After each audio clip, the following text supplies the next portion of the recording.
If your blood pressure keeps climbing no matter what you do, if you're already taking medication, watching your salt intake, cutting out coffee, and still getting those scary numbers at the doctor's office, there's something your doctor may not have checked yet, and for millions of people over 50, this one overlooked factor could be quietly making everything worse. Stay with me, because what I'm about to share could genuinely change the way you manage your blood pressure going forward. High blood pressure affects more than half of all adults over 50. And here's the frustrating part. Most people are doing everything right. They're cutting salt, they're walking, they're taking their pills every morning without fail. But the numbers still creep up, still hover in that danger zone, still cause that knot of worry every time the cuff tightens around your arm. And when you ask your doctor why, the answer is usually the same. It's just part of getting older. We may need to increase your dose. Try to reduce stress. Sound familiar? The truth is, most people accept this explanation because they don't know there's another question to ask. But there is. And today, we're going to ask it. Here's something that might surprise you. Researchers studying blood pressure in older adults kept running into the same puzzle. Some patients were doing everything medically correct: medication, diet, exercise. And their blood pressure was still not responding the way it should. And when scientists looked deeper, they found something that wasn't showing up on standard blood panels. Something that most doctors never even think to test for. A deficiency so common in people over 50 that some researchers now believe it may be one of the most underdiagnosed contributors to high blood pressure in older adults. And it has nothing to do with salt, nothing to do with stress, and nothing to do with how much water you drink. Now, before I tell you exactly what this is, I want you to think about something for a moment. Your blood vessels, the ones carrying blood throughout your entire body right now, are lined with smooth muscle. And that smooth muscle has one job: relax and contract, relax and contract. When those muscles relax properly, your blood flows freely, your pressure stays stable, and your heart doesn't have to work overtime. But here's where things get interesting. That relaxation process doesn't happen automatically. It requires something. A specific mineral that acts almost like a natural off switch for tension inside your blood vessels. And when that mineral is low, even slightly low, those blood vessel walls stay tighter than they should. Which means your heart has to push harder, which means your numbers go up. And most people have no idea this is happening inside their body right now. So what is this mineral? It's magnesium. Specifically, a form called magnesium oxide, one of the most widely available and commonly used forms of magnesium supplement in the world. Now, you've probably heard of magnesium before, but here's what most people don't realize. Magnesium is involved in over 300 biochemical processes in the human body. 300. And one of its most critical roles is regulating how your blood vessels behave.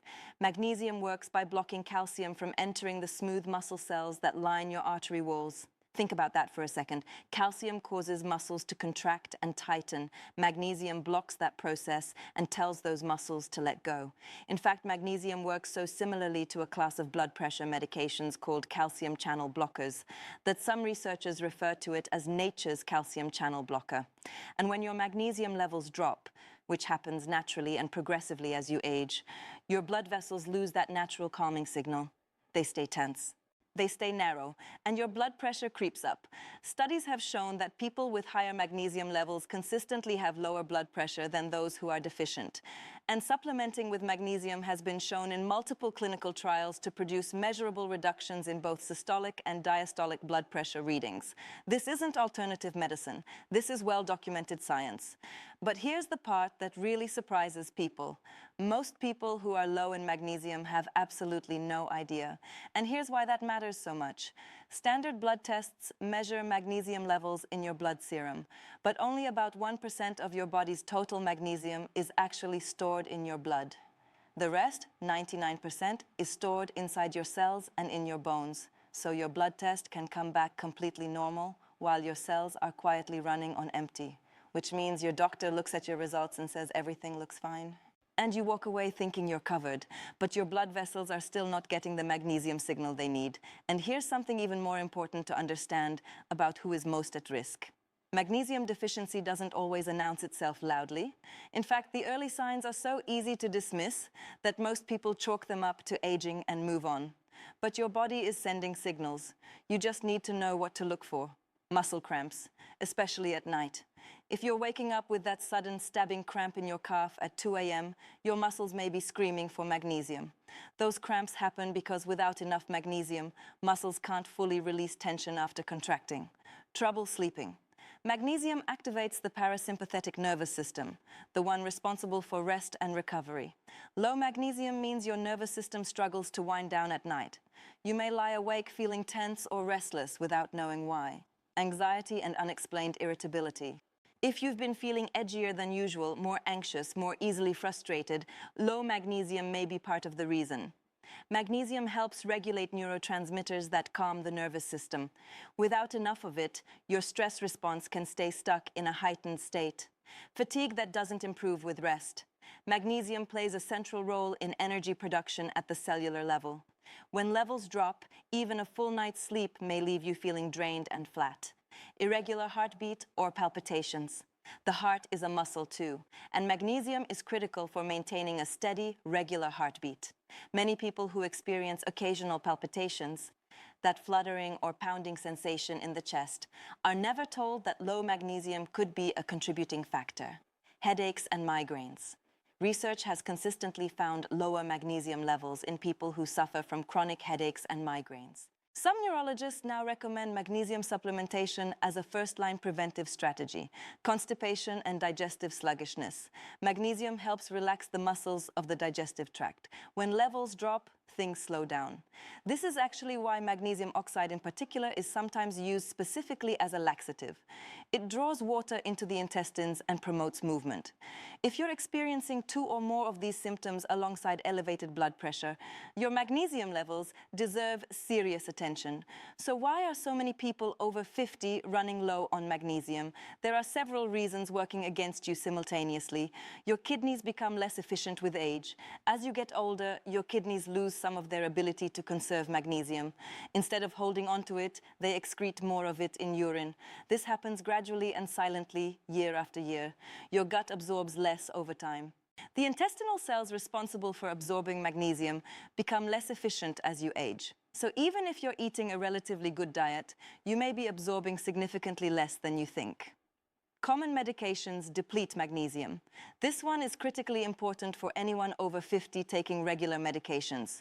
Proton pump inhibitors, the heartburn and acid reflux drugs like omeprazole and lansoprazole, are well-documented magnesium depleters.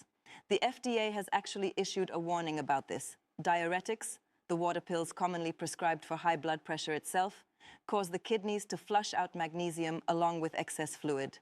So if you're taking a diuretic for blood pressure, that very medication may be making your magnesium deficiency worse.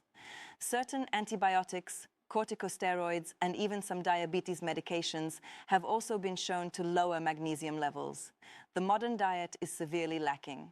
Magnesium is found in whole grains, leafy green vegetables, nuts, seeds, and legumes. But the average Western diet, heavy in processed foods, refined grains, and sugar, delivers a fraction of what the body needs. And food processing strips out a significant percentage of the magnesium that was originally in the ingredients. Chronic stress burns through magnesium rapidly. When your body is under stress, it releases stress hormones that cause magnesium to be excreted through the kidneys at an accelerated rate. And lower magnesium then makes the stress response worse. It becomes a self-reinforcing cycle that's very hard to break without addressing the deficiency directly. Put all of these factors together, and it becomes clear why magnesium deficiency is so widespread in older adults and why it's so rarely identified as a contributing factor to high blood pressure. The good news is that this is one of the most addressable nutritional issues out there. Here's how to approach it. Start with food. The richest food sources of magnesium include dark leafy greens like spinach and Swiss chard, pumpkin seeds, almonds, black beans, avocado, dark chocolate, and whole grains like brown rice and oats. Making a consistent effort to include these foods daily is a meaningful first step. Consider magnesium oxide supplementation, but understand its trade-offs. Magnesium oxide is the most widely available and affordable form of magnesium. It contains a high percentage of elemental magnesium per capsule, which is why it's so popular. However, and this is important, magnesium oxide has relatively low bioavailability compared to other forms, meaning your body doesn't absorb it as efficiently. This is actually what makes it effective as a laxative. Much of it passes through the gut without being absorbed, drawing water with it. But for someone primarily trying to raise magnesium levels in the body and support blood pressure, other forms like magnesium glycinate or magnesium taurate may offer better cellular absorption. That said, some magnesium oxide is better than none, and many people do benefit from it, especially when combined with dietary improvements. Typical supplementation doses for adults range from 200 to 400 milligrams per day of elemental magnesium. Always start at the lower end and increase gradually. Taking too much too quickly can cause loose stools or digestive discomfort. Take it in the evening. Magnesium has a calming, relaxing effect on the nervous system and muscles. Taking it before bed may improve sleep quality while supporting blood pressure overnight, the time when blood pressure regulation is particularly important for cardiovascular health. Address medications with your doctor. If you're taking a proton pump inhibitor, a diuretic, or any other medication known to deplete magnesium, have an honest conversation with your doctor about whether magnesium supplementation is appropriate alongside your current treatment plan. Do not stop any prescribed medication without medical guidance. Reduce alcohol and sugar intake. Both alcohol and high sugar consumption accelerate magnesium loss through the kidneys. Reducing these is one of the most direct ways to stop the ongoing depletion. Manage stress actively. Because stress and magnesium depletion feed each other, finding consistent stress reduction practices, whether that's walking, breathing exercises, prayer, or time in nature, can meaningfully slow the rate at which your body burns through magnesium. Let's bring this all together. High blood pressure after 50 is incredibly common.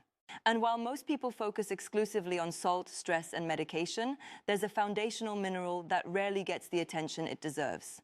Magnesium, specifically in the form of magnesium oxide and other magnesium supplements, plays a direct and documented role in helping blood vessels relax, reducing the workload on the heart, and supporting healthy blood pressure levels.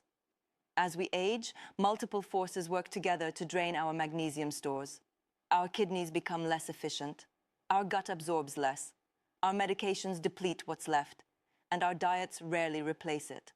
The result is a quiet, slow-building deficiency that may be contributing to elevated blood pressure in ways that standard blood tests won't even catch.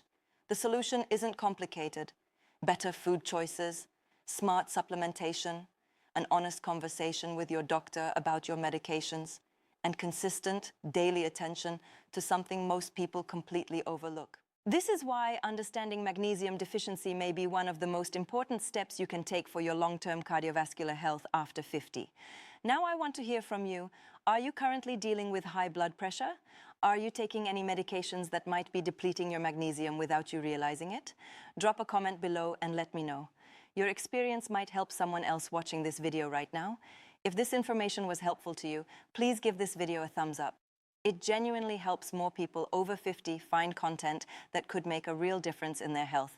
And if you haven't subscribed yet, hit that subscribe button and the notification bell. We release new videos every week covering exactly these kinds of hidden deficiencies and overlooked solutions that your doctor may never bring up. Your health deserves this kind of attention, and you deserve to have the full picture. I'll see you in the next one.